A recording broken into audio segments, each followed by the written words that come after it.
چې انبیاء کرام دا چې کومې فیصلې کوي نو دا ظاهر ته ګوري او موږ یو لفظ ورته وایو شرع ظاهر ګوري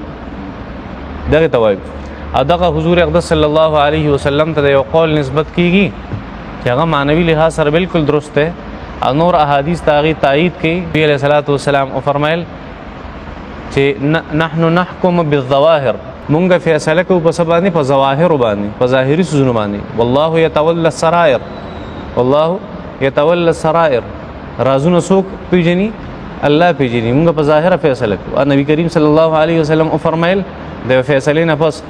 چې تاسو کې دوه انسانان زما خواله راشي او یو په هغې کې مستحقي حقداري او بل سړی هغه ظالمي وایي هغه ظالم د ژبې نه ډېر زیات تیزي او بالکل خپل فیصله او خبره داسې کیدي چې زه د هغه په حق کې فیصله وکړم او بل سړی چې کوم مظلومي او کم مستحقي کم حقداري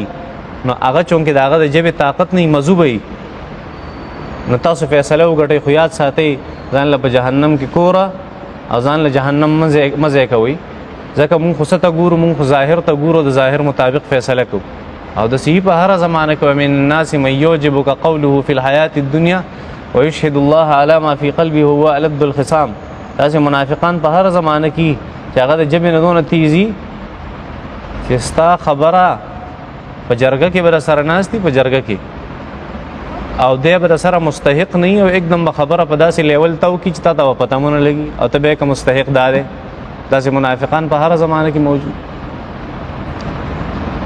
نو خبره مې دا ذکر کوله چې پیغمبران چې د دې چې کوم شریعتونه دي تعلق ته ظاهر سره بس ظاهر ته وګوري بس تا قصه د سیاست او د فیصله وکړي نور په زړه کې دن نه دي په دې خو الله پوهیږي قانون خود سي فیصله کوي کنه چې ظاهر ته وګوري هغه شان فیصله دن نازله نه څوک خبر دي څوک دروغ وایي که څوک رښتیا وایي انبیاء کرام چې دلته د موسی علیه السلام غوسه کېدو د ابجیکشن یې کوو بار بار ولې یې کوو ځکه هغه ظاهر ته کته کوم چې د باطن علم و هغه د باطن علم د خضر سره و علیه الصلاة والسلام موسی علیه السلام ځکه ابجیکشن